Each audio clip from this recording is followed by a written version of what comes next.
Kejadian pasal 36. Keturunan Esau. Inilah keturunan Esau, yaitu Edom.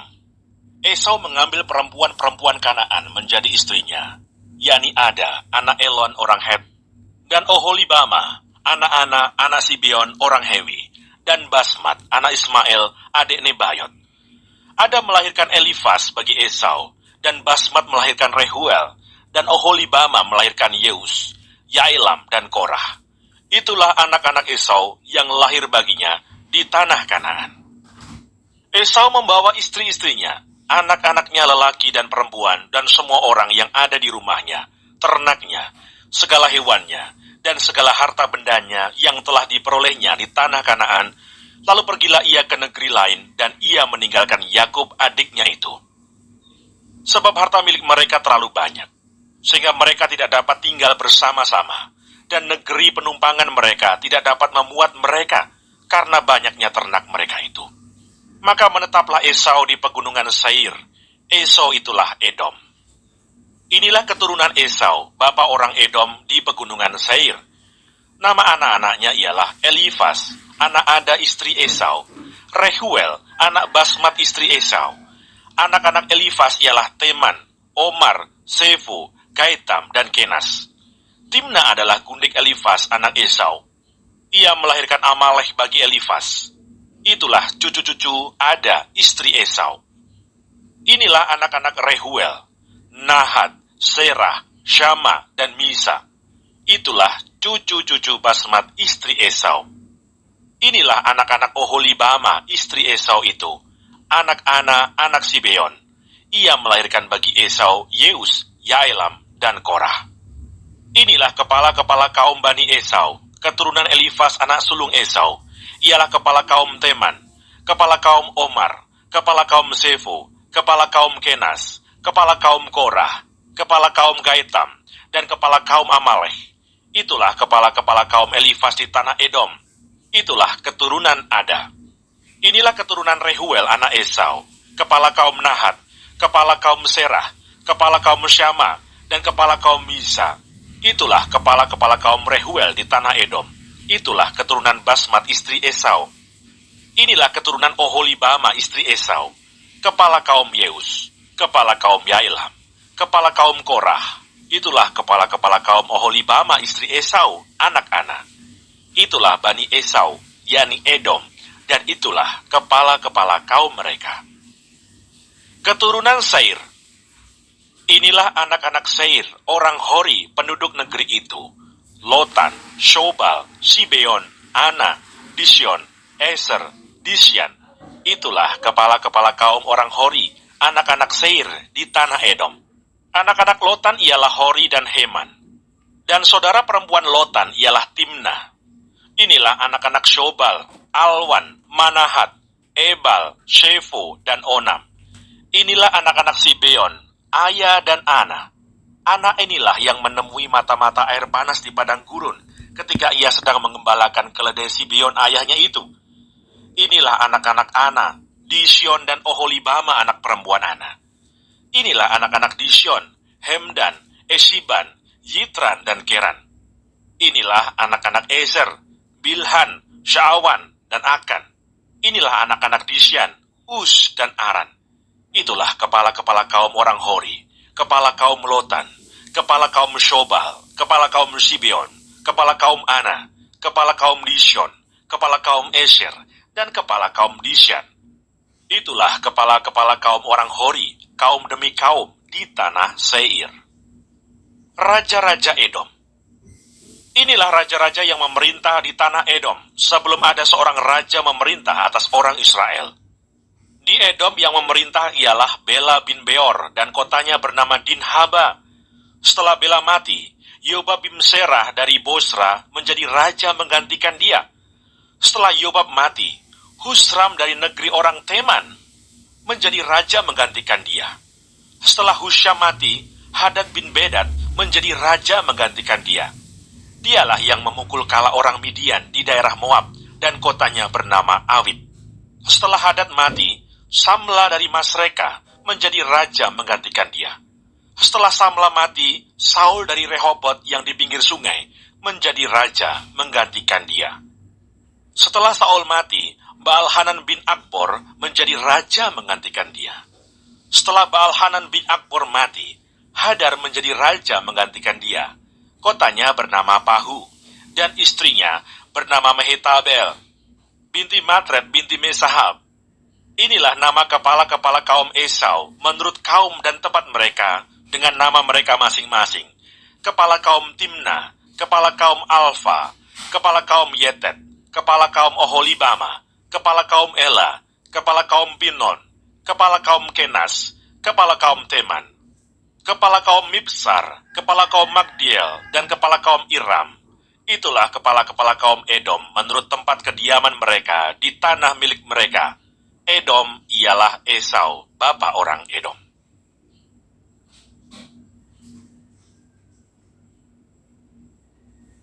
Kejadian pasal 37. Yusuf dan saudara-saudaranya. Adapun Yakub, ia diam di negeri penumpangan ayahnya, yakni di tanah Kanaan. Inilah riwayat keturunan Yakub. Yusuf tatkala berumur 17 tahun, jadi masih muda, biasa mengembalakan kambing domba bersama-sama dengan saudara-saudaranya, anak-anak Bilha dan Silpa, kedua istri ayahnya. Dan Yusuf menyampaikan kepada ayahnya kabar tentang kejahatan saudara-saudaranya. Israel lebih mengasihi Yusuf dari semua anaknya yang lain, sebab Yusuf itulah anaknya yang lahir pada masa tuanya. Dan ia menyuruh membuat jubah yang maha indah bagi dia. Setelah dilihat oleh saudara-saudaranya bahwa ayahnya lebih mengasihi Yusuf dari semua saudaranya, maka bencilah mereka itu kepadanya dan tidak mau menyapanya dengan ramah. Pada suatu kali bermimpilah Yusuf, lalu mimpinya itu diceritakannya kepada saudara-saudaranya. Sebab itulah mereka lebih benci lagi kepadanya. Karena katanya kepada mereka, "Coba dengarkan mimpi yang kumimpikan ini.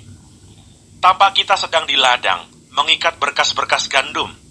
Lalu bangkitlah berkasku dan tegak berdiri.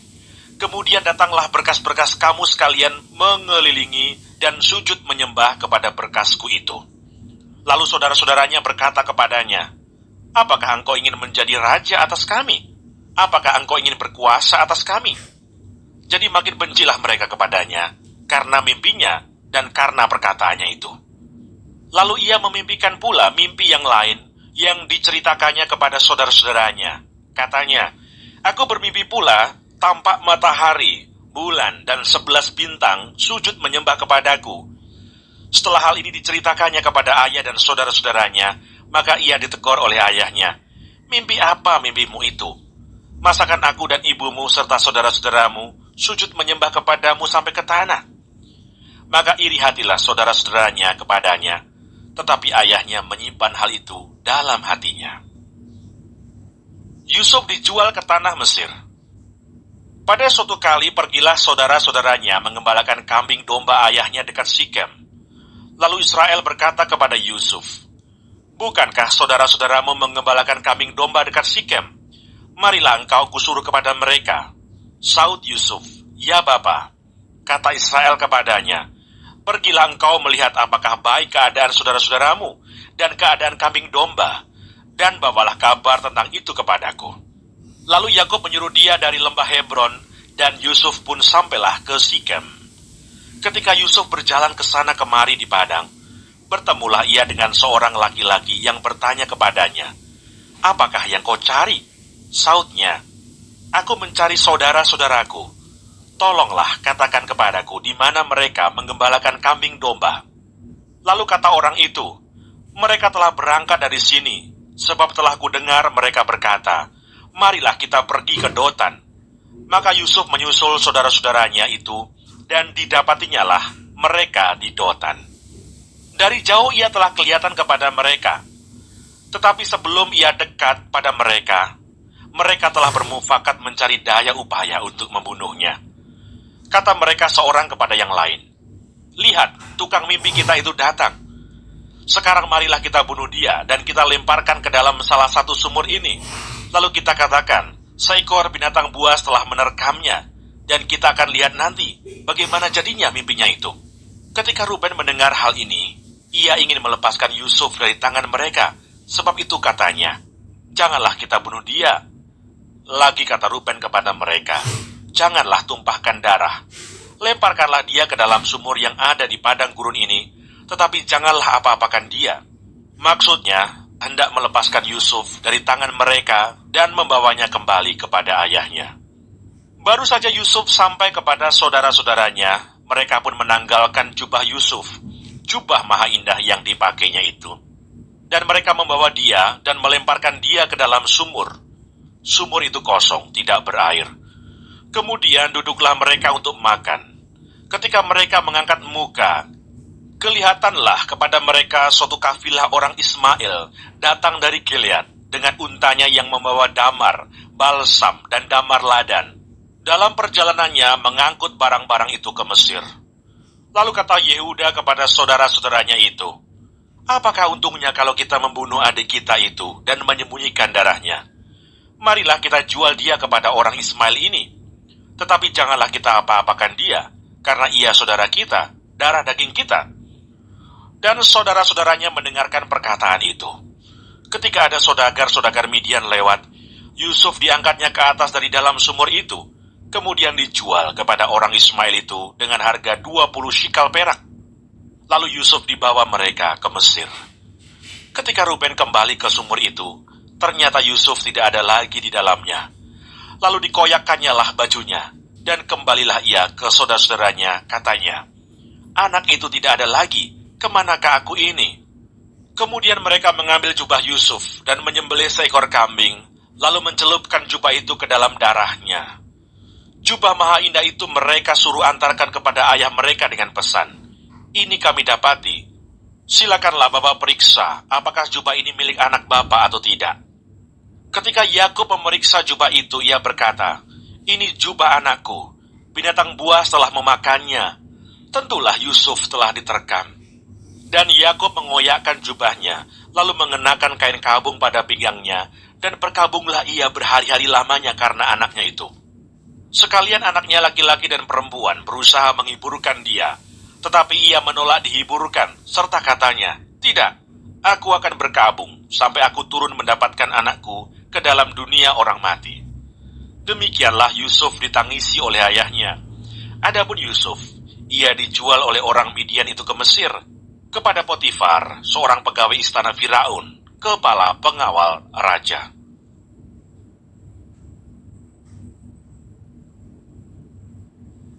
Kejadian pasal 38.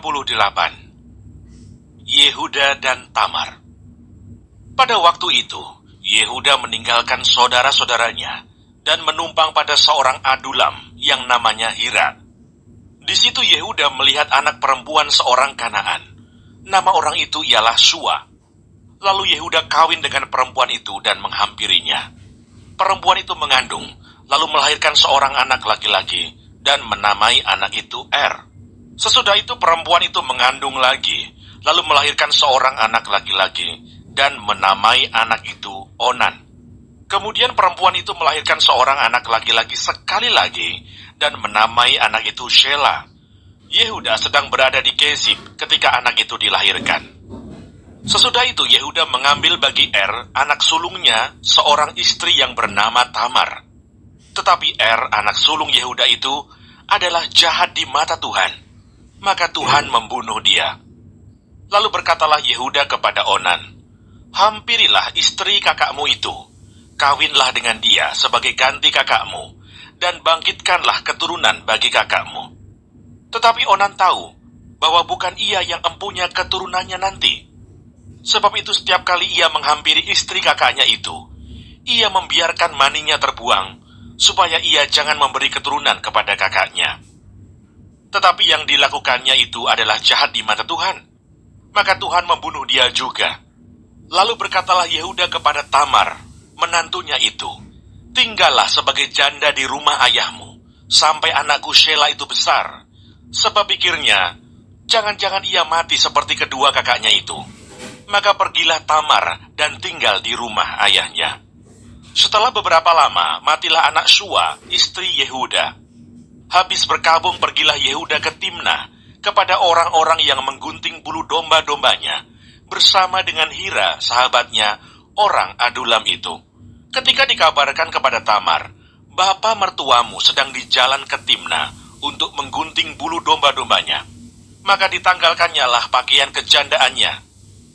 Ia bertelekung dan berselubung, lalu pergi duduk di pintu masuk ke Enaim yang di jalan ke Timna, karena dilihatnya bahwa Shela telah menjadi besar, dan dia tidak diberikan juga kepada Shela itu untuk menjadi istrinya.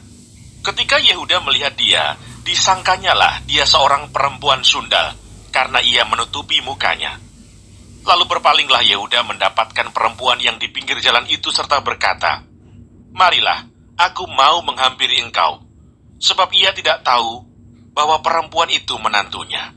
Tanya perempuan itu, "Apakah yang akan kau berikan kepadaku jika engkau menghampiri aku?"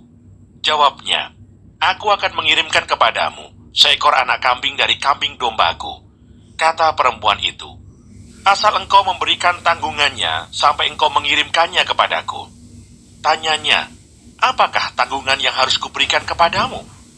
Jawab perempuan itu, "Cap materaimu, serta kalungmu, dan tongkat yang ada di tanganmu itu." Lalu diberikannya lah semuanya itu kepadanya. Maka ia menghampirinya. Perempuan itu mengandung daripadanya. Bangunlah perempuan itu, lalu pergi, ditanggalkannya telekungnya, dan dikenakannya pula pakaian kejandaannya. Adapun Yehuda, ia mengirimkan anak kambing itu dengan perantaraan sahabatnya, orang Adulam itu, untuk mengambil kembali tanggungannya dari tangan perempuan itu.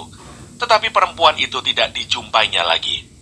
Ia bertanya-tanya di tempat tinggal perempuan itu, "Di manakah perempuan jalang yang duduk tadinya di pinggir jalan di Enaim itu?"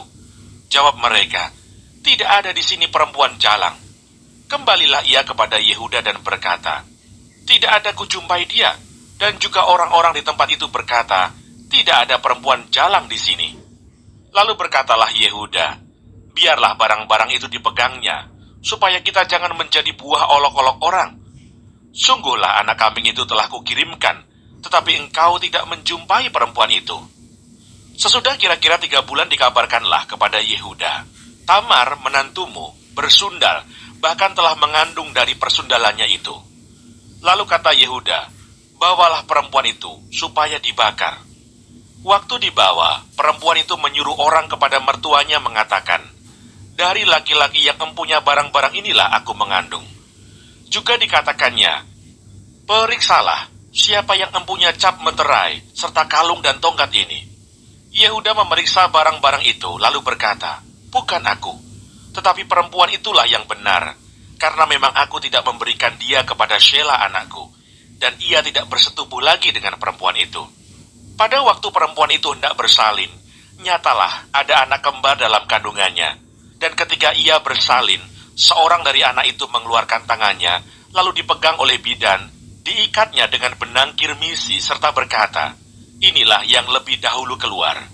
Ketika anak itu menarik tangannya kembali, keluarlah saudaranya laki-laki, dan bidan itu berkata, "Alangkah kuatnya engkau menembus keluar." Maka anak itu dinamai Peres. Sesudah itu keluarlah saudaranya laki-laki yang tangannya telah berikat benang kirmisi itu, lalu kepadanya diberi nama Serah.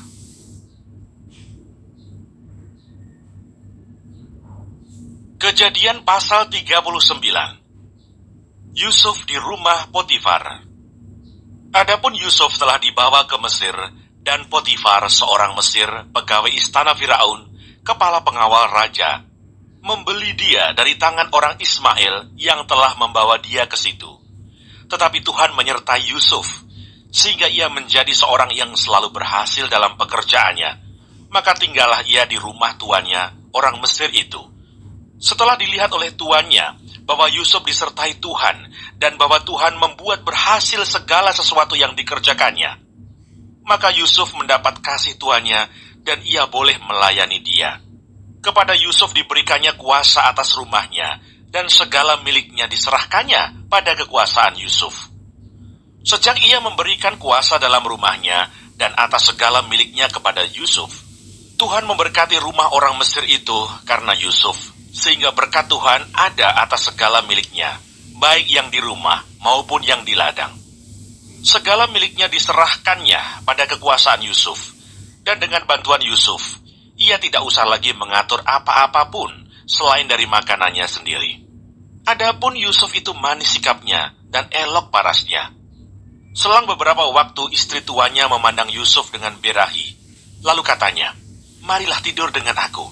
Tetapi Yusuf menolak dan berkata kepada istri tuanya itu, "Dengan bantuanku, tuanku itu tidak lagi mengatur apa yang ada di rumah ini, dan ia telah menyerahkan segala miliknya pada kekuasaanku. Bahkan di rumah ini ia tidak lebih besar kuasanya daripadaku, dan tiada yang tidak diserahkannya kepadaku, selain daripada engkau, sebab engkau istrinya. Bagaimanakah mungkin aku melakukan kejahatan yang besar ini dan berbuat dosa terhadap Allah?" Walaupun dari hari ke hari perempuan itu membujuk Yusuf, Yusuf tidak mendengarkan bujukannya itu untuk tidur di sisinya dan bersetubuh dengan dia. Pada suatu hari masuklah Yusuf ke dalam rumah untuk melakukan pekerjaannya, sedang dari seisi rumah itu seorang pun tidak ada di rumah. Lalu perempuan itu memegang baju Yusuf sambil berkata, "Marilah tidur dengan aku." Tetapi Yusuf meninggalkan bajunya di tangan perempuan itu dan lari keluar. Ketika dilihat perempuan itu bahwa Yusuf meninggalkan bajunya dalam tangannya dan telah lari keluar, dipanggilnyalah seisi rumah itu, lalu katanya kepada mereka, "Lihat, dibawanya kemari seorang Ibrani, supaya orang ini dapat mempermainkan kita. Orang ini mendekati aku untuk tidur dengan aku, tetapi aku berteriak-teriak dengan suara keras. Dan ketika didengarnya bahwa aku berteriak sekeras-kerasnya, ditinggalkannyalah bajunya padaku, lalu ia lari keluar. Juga ditaruhnya baju Yusuf itu di sisinya, sampai tuan rumah pulang." Perkataan itu jugalah yang diceritakan perempuan itu kepada Potifar, katanya, "Hamba orang Ibrani yang kau bawa kemari itu datang kepadaku untuk mempermainkan aku. Tetapi ketika aku berteriak sekeras-kerasnya, ditinggalkannya bajunya padaku, lalu ia lari keluar." Baru saja didengar oleh tuannya perkataan yang diceritakan istrinya kepadanya, "Begini-begitulah aku diperlakukan oleh hambamu itu," maka bangkitlah amarahnya. Lalu Yusuf ditangkap oleh tuannya dan dimasukkan ke dalam penjara, tempat tahanan-tahanan raja dikurung. Demikianlah Yusuf dipenjarakan di sana. Tetapi Tuhan menyertai Yusuf dan melimpahkan kasih setianya kepadanya, dan membuat Yusuf kesayangan bagi kepala penjara itu. Sebab itu kepala penjara mempercayakan semua tahanan dalam penjara itu kepada Yusuf, dan segala pekerjaan yang harus dilakukan di situ, dialah yang mengurusnya. Dan kepala penjara tidak mencampuri segala yang dipercayakannya kepada Yusuf, karena Tuhan menyertai dia, dan apa yang dikerjakannya dibuat Tuhan berhasil.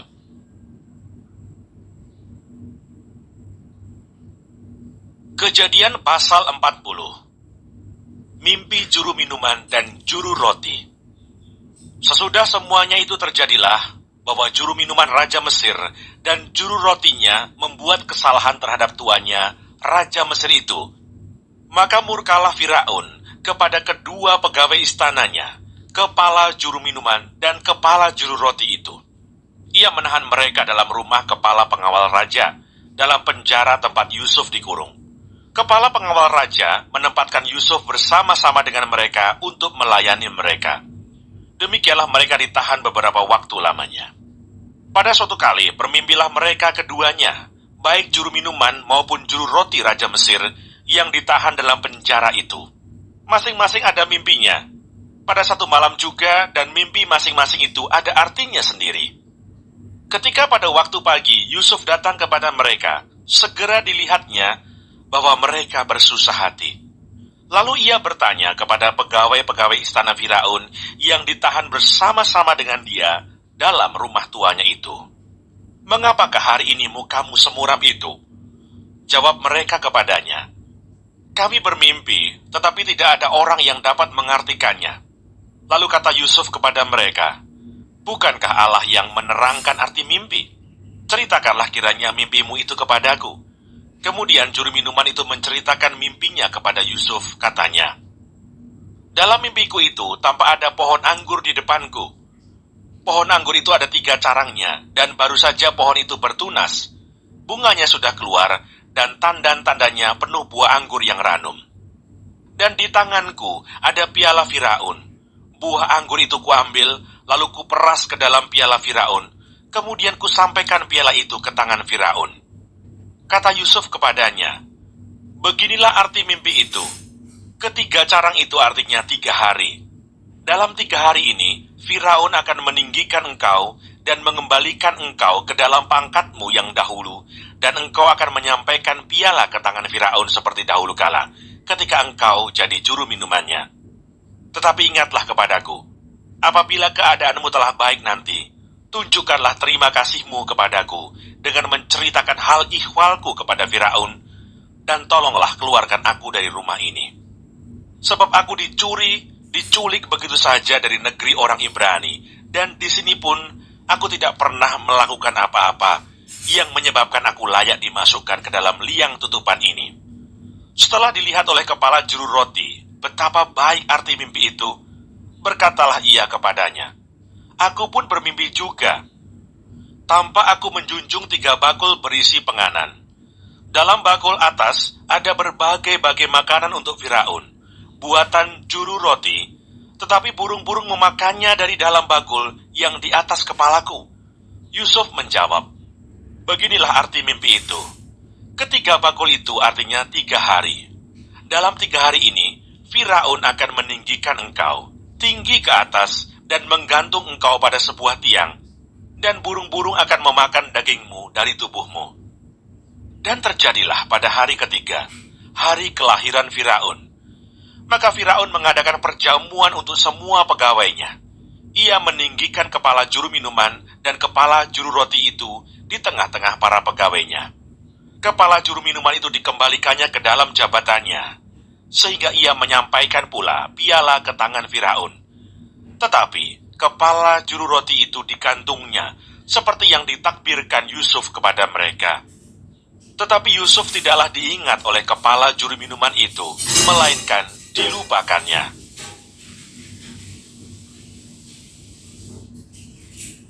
Kejadian pasal 41. Mimpi Firaun. Setelah lewat 2 tahun lamanya, bermimpilah Firaun bahwa ia berdiri di tepi sungai Nil.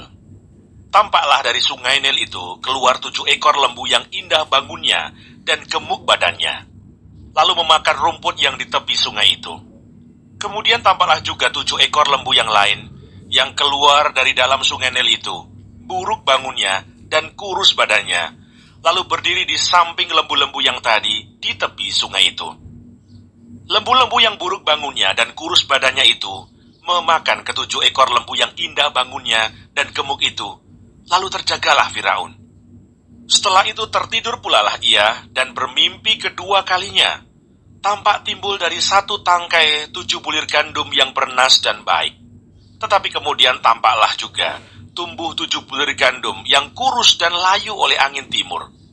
Bulir yang kurus itu menelan ke-7 bulir yang bernas dan berisi tadi. Lalu terjagalah Firaun. Agaknya ia bermimpi. Pada waktu pagi gelisahlah hatinya. Lalu disuruhnyalah memanggil semua ahli dan semua orang berilmu di Mesir. Firaun menceritakan mimpinya kepada mereka, tetapi seorang pun tidak ada yang dapat mengartikannya kepadanya. Lalu berkatalah kepala juru minuman kepada Firaun, hari ini aku merasa perlu menyebutkan kesalahanku yang dahulu. Waktu itu tuanku Firaun murka kepada pegawai-pegawainya dan menahan aku dalam rumah pengawal istana beserta dengan kepala juru roti. Pada satu malam juga kami bermimpi, aku dan kepala juru roti itu masing-masing mempunyai mimpi dengan artinya sendiri. Bersama-sama dengan kami ada di sana seorang muda Ibrani, hamba kepala pengawal istana itu. Kami menceritakan mimpi kami kepadanya, lalu diartikannya kepada kami mimpi kami masing-masing. Dan seperti yang diartikannya itu kepada kami, demikianlah pula terjadi. Aku dikembalikan ke dalam pangkatku, dan kepala juru roti itu digantung. Kemudian Firaun menyuruh memanggil Yusuf. Segeralah ia dikeluarkan dari tutupan. Ia bercukur dan berganti pakaian, lalu pergi menghadap Firaun. Berkatalah Firaun kepada Yusuf, aku telah bermimpi, dan seorang pun tidak ada yang dapat mengartikannya. Tetapi telah kudengar tentang engkau. Hanya dengan mendengar mimpi saja, engkau dapat mengartikannya.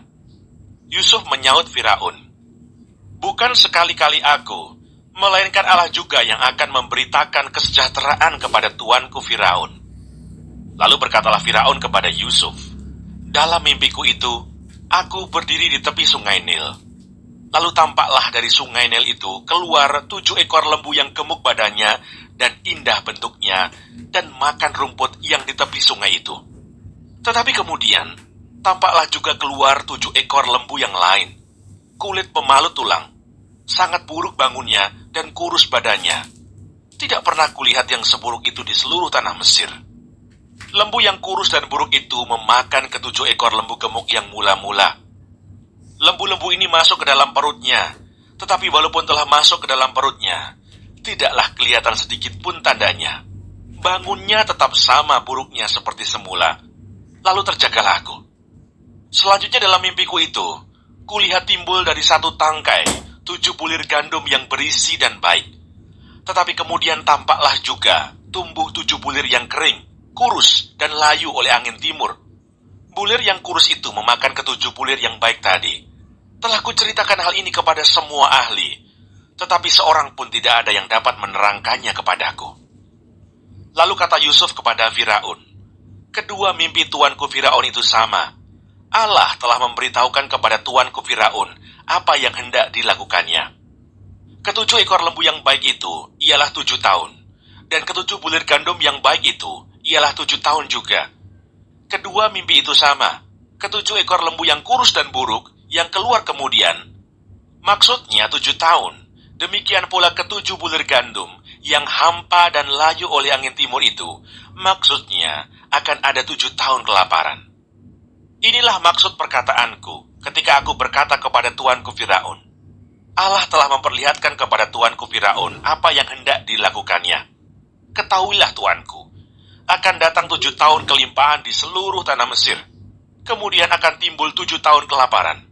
Maka akan dilupakan segala kelimpahan itu di tanah Mesir, karena kelaparan itu mengurus keringkan negeri ini.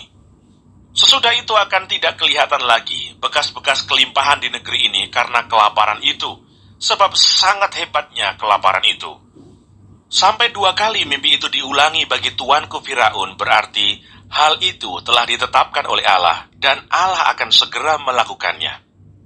Oleh sebab itu, baiklah tuanku Firaun mencari seorang yang berakal budi dan bijaksana, dan mengangkatnya menjadi kuasa atas tanah Mesir. Baiklah juga tuanku Firaun berbuat begini, yakni menempatkan penilik-penilik atas negeri ini, dan dalam ke-7 tahun kelimpahan itu memungut 1/5 dari hasil tanah Mesir. Mereka harus mengumpulkan segala bahan makanan dalam tahun-tahun baik yang akan datang ini, dan di bawah kuasa tuanku Firaun, menimbun gandum di kota-kota sebagai bahan makanan, serta menyimpannya. Demikianlah segala bahan makanan itu menjadi persediaan untuk negeri ini dalam ke-7 tahun kelaparan yang akan terjadi di tanah Mesir, supaya negeri ini jangan binasa karena kelaparan itu. Yusuf di Mesir sebagai penguasa. Usul itu dipandang baik oleh Firaun dan oleh semua pegawainya. Lalu berkatalah Firaun kepada para pegawainya, mungkinkah kita mendapat orang seperti ini, seorang yang penuh dengan roh Allah? Kata Firaun kepada Yusuf, oleh karena Allah telah memberitahukan semuanya ini kepadamu, tidaklah ada orang yang demikian berakal budi dan bijaksana seperti engkau. Engkaulah menjadi kuasa atas istanaku, dan kepada perintahmu seluruh rakyatku akan taat. Hanya tahta inilah kelebihanku daripadamu. Selanjutnya Firaun berkata kepada Yusuf, dengan ini aku melantik engkau menjadi kuasa atas seluruh tanah Mesir. Sesudah itu Firaun menanggalkan cincin meterainya dari jarinya dan mengenakannya pada jari Yusuf. Dipakaikannya lah kepada Yusuf pakaian daripada kain halus, dan digantungkannya kalung emas pada lehernya. Lalu Firaun menyuruh menaikkan Yusuf dalam keretanya yang kedua, dan berserulah orang di hadapan Yusuf, hormat! Demikianlah Yusuf dilantik oleh Firaun menjadi kuasa atas seluruh tanah Mesir. Berkatalah Firaun kepada Yusuf, akulah Firaun, tetapi dengan tidak setahumu, seorang pun tidak boleh bergerak di seluruh tanah Mesir. Lalu Firaun menamai Yusuf Safnat Paaneah, serta memberikan Asnat, anak Potifera, imam di On, kepadanya menjadi istrinya. Demikianlah Yusuf muncul sebagai kuasa atas seluruh tanah Mesir. Yusuf berumur 30 tahun ketika ia menghadap Firaun, raja Mesir itu. Maka pergilah Yusuf dari depan Firaun, lalu dikelilinginya seluruh tanah Mesir. Tanah itu mengeluarkan hasil bertumpuk-tumpuk dalam ke-7 tahun kelimpahan itu. Maka Yusuf mengumpulkan segala bahan makanan ke-7 tahun kelimpahan yang ada di tanah Mesir, lalu disimpannya di kota-kota. Hasil daerah sekitar tiap-tiap kota disimpan di dalam kota itu. Demikianlah Yusuf menimbun gandum seperti pasir di laut, sangat banyak, sehingga orang berhenti menghitungnya karena memang tidak terhitung. Sebelum datang tahun kelaparan itu, lahirlah bagi Yusuf 2 orang anak laki-laki yang dilahirkan oleh Asnat, anak Potifera, imam di On. Yusuf memberi nama Manasye kepada anak sulungnya itu, sebab katanya, Allah telah membuat aku lupa sama sekali kepada kesukaranku dan kepada rumah bapakku. Dan kepada anaknya yang kedua, diberinya nama Efraim, sebab katanya, Allah membuat aku mendapat anak dalam negeri kesengsaraanku. Setelah lewat ke-7 tahun kelimpahan yang ada di tanah Mesir itu, mulailah datang 7 tahun kelaparan seperti yang telah dikatakan Yusuf. Dalam segala negeri ada kelaparan, tetapi di seluruh negeri Mesir ada roti. Ketika seluruh negeri Mesir menderita kelaparan dan rakyat berteriak meminta roti kepada Firaun, berkatalah Firaun kepada semua orang Mesir, pergilah kepada Yusuf, perbuatlah apa yang akan dikatakannya kepadamu. Kelaparan itu merajalela di seluruh bumi. Maka Yusuf membuka segala lumbung dan menjual gandum kepada orang Mesir, sebab makin hebat kelaparan itu di tanah Mesir. Juga dari seluruh bumi datanglah orang ke Mesir untuk membeli gandum dari Yusuf, sebab hebat kelaparan itu di seluruh bumi. Kejadian pasal 42. Saudara-saudara Yusuf pergi ke Mesir. Setelah Yakub mendapat kabar bahwa ada gandum di Mesir, berkatalah ia kepada anak-anaknya, "Mengapa kamu berpandang-pandangan saja?" Lagi katanya, "Telah kudengar bahwa ada gandum di Mesir. Pergilah ke sana dan belilah gandum di sana untuk kita, supaya kita tetap hidup dan jangan mati." Lalu pergilah 10 orang saudara Yusuf untuk membeli gandum di Mesir. Tetapi Yakub tidak membiarkan Benyamin, adik Yusuf, pergi bersama-sama dengan saudara-saudaranya, sebab pikirnya, jangan-jangan ia ditimpa kecelakaan nanti. Jadi di antara orang yang datang membeli gandum, terdapatlah juga anak-anak Israel, sebab ada kelaparan di tanah Kanaan. Sementara itu Yusuf telah menjadi mangku bumi di negeri itu. Dialah yang menjual gandum kepada seluruh rakyat negeri itu. Jadi ketika saudara-saudara Yusuf datang, kepadanya lah mereka menghadap dan sujud dengan mukanya sampai ke tanah. Ketika Yusuf melihat saudara-saudaranya, segeralah mereka dikenalnya. Tetapi ia berlaku seolah-olah ia seorang asing kepada mereka. Ia menegur mereka dengan membentak, katanya, "Dari mana kamu?" Jawab mereka, "Dari tanah Kanaan, untuk membeli bahan makanan." Memang Yusuf mengenal saudara-saudaranya itu, tetapi dia tidak dikenal mereka.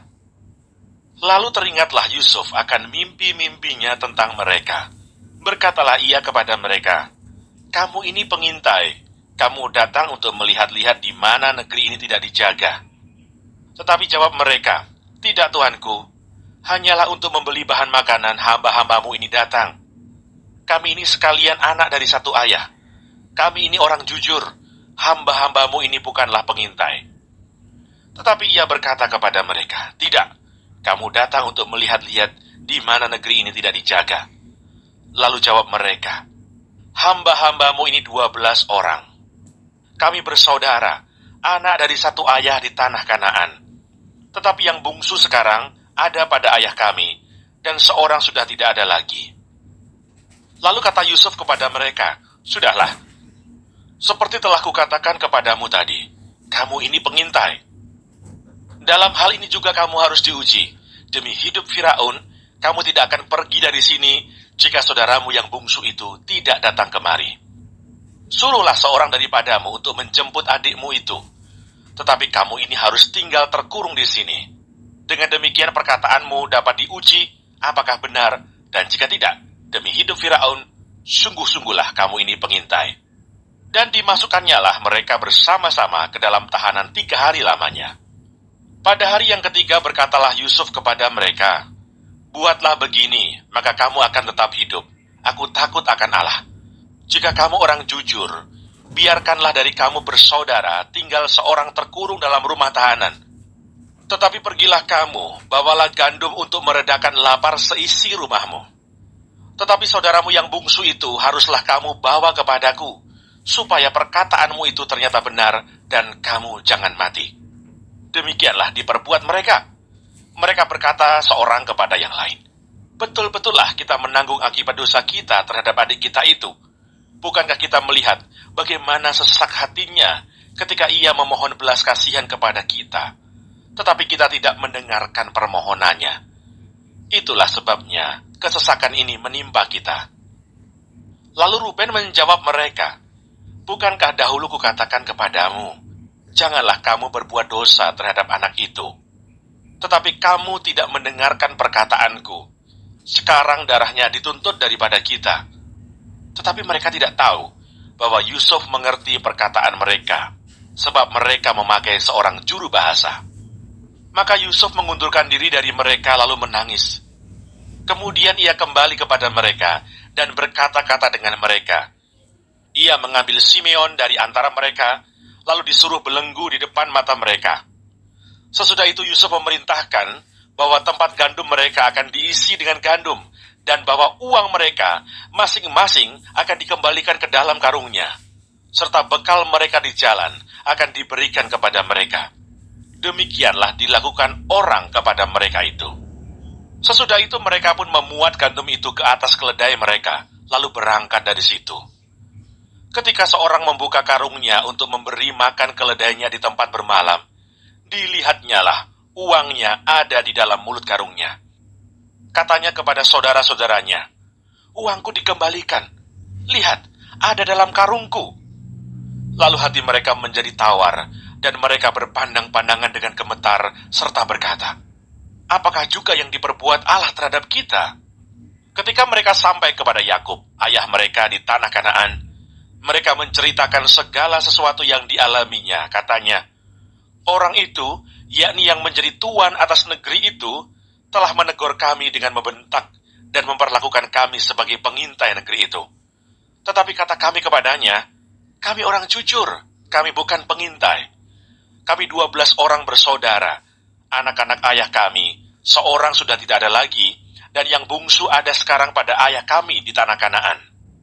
Lalu kata orang itu, yakni yang menjadi tuan atas negeri itu kepada kami, dari hal ini aku akan tahu apakah kamu orang jujur. Dari kamu bersaudara, haruslah kamu tinggalkan seorang padaku. Kemudian bawalah gandum untuk meredakan lapar seisi rumahmu, dan pergilah. Lalu bawalah kepadaku saudaramu yang bungsu itu, maka aku akan tahu bahwa kamu bukan pengintai, tetapi orang jujur. Dan aku akan mengembalikan saudaramu itu kepadamu, dan bolehlah kamu menjalani negeri ini dengan bebas. Ketika mereka mengosongkan karungnya, tampaklah ada pundi-pundi uang masing-masing dalam karungnya.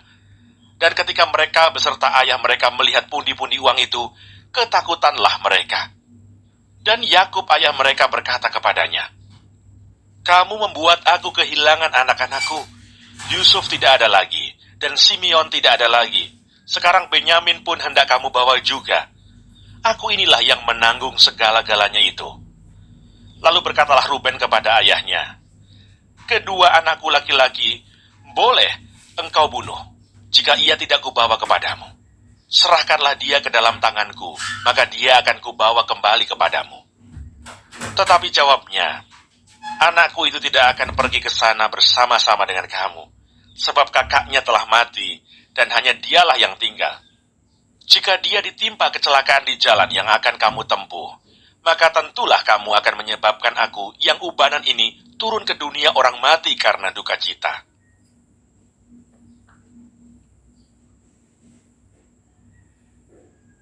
Kejadian pasal 43. Saudara-saudara Yusuf pergi ke Mesir untuk kedua kalinya. Tetapi hebat sekali kelaparan di negeri itu. Dan setelah gandum yang dibawa mereka dari Mesir habis dimakan, berkatalah ayah mereka, "Pergilah pula membeli sedikit bahan makanan untuk kita." Lalu Yehuda menjawabnya, "Orang itu telah memperingatkan kami dengan sungguh-sungguh. Kamu tidak boleh melihat mukaku jika adikmu itu tidak ada bersama-sama dengan kamu. Jika engkau mau membiarkan adik kami pergi bersama-sama dengan kami, maka kami mau pergi ke sana dan membeli bahan makanan bagimu. Tetapi jika engkau tidak mau membiarkan dia pergi, maka kami tidak akan pergi ke sana, sebab orang itu telah berkata kepada kami, 'Kamu tidak boleh melihat mukaku, dan jika adikmu itu tidak ada bersama-sama dengan kamu.' Lalu berkatalah Israel, 'Mengapa kamu mendatangkan malapetaka kepadaku dengan memberitahukan kepada orang itu bahwa masih ada adikmu seorang?' Jawab mereka, 'Orang itu telah menanyai kami dengan seksama tentang kami sendiri dan tentang sanak saudara kita. Masih hidupkah ayahmu? Adakah adikmu lagi?' Dan kami telah memberitahukan semuanya kepadanya seperti yang sebenarnya. Bagaimana kami dapat menduga bahwa ia akan berkata, 'Bawalah kemari adikmu itu.' Lalu berkatalah Yehuda kepada Israel ayahnya, 'Biarkanlah anak itu pergi bersama-sama dengan aku. Maka kami akan bersiap dan pergi, supaya kita tetap hidup dan jangan mati. Baik kami maupun engkau dan anak-anak kami. Akulah yang menanggung dia.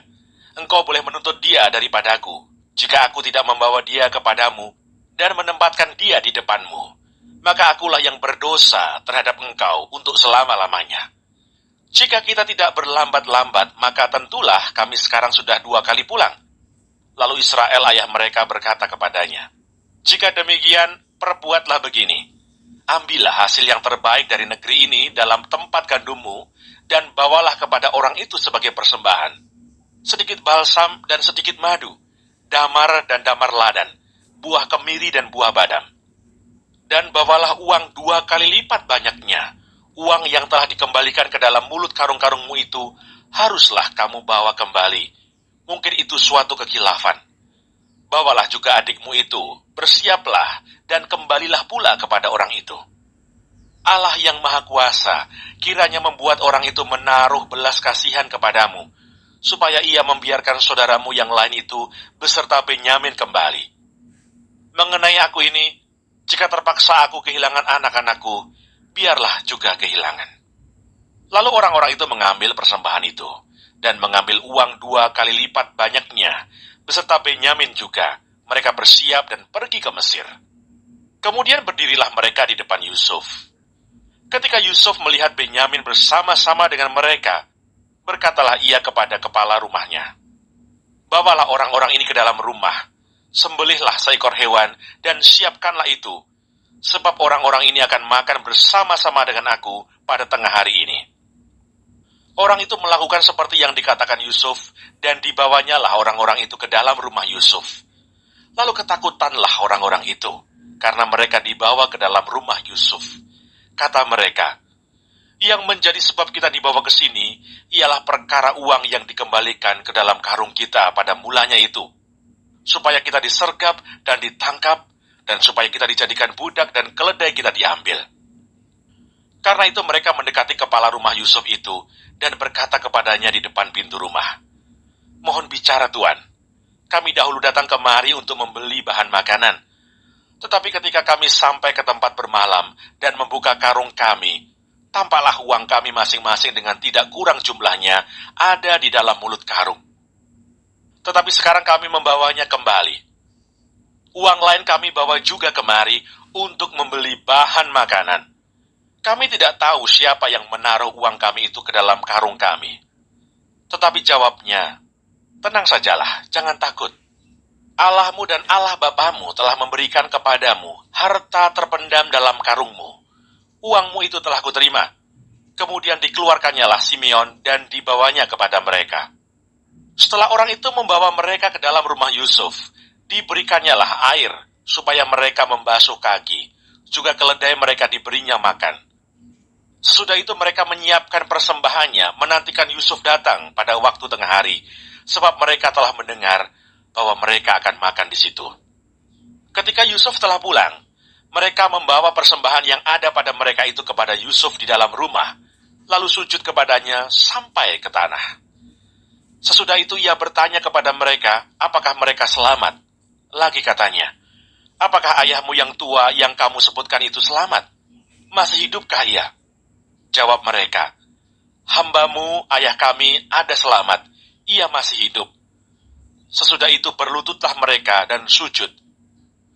Ketika Yusuf memandang kepada mereka, dilihatnyalah Benyamin adiknya yang seibu dengan dia, lalu katanya, inikah adikmu yang bungsu itu yang telah kamu sebut-sebut kepadaku? Lagi katanya, Allah kiranya memberikan kasih karunia kepadamu, anakku. Lalu segeralah Yusuf pergi dari situ, sebab hatinya sangat terharu merindukan adiknya itu. Dan dicarilah tempat untuk menangis. Ia masuk ke dalam kamar, lalu menangis di situ. Sesudah itu dibasuhnyalah mukanya, dan ia tampil keluar. Ia menahan hatinya dan berkata, hidangkanlah makanan.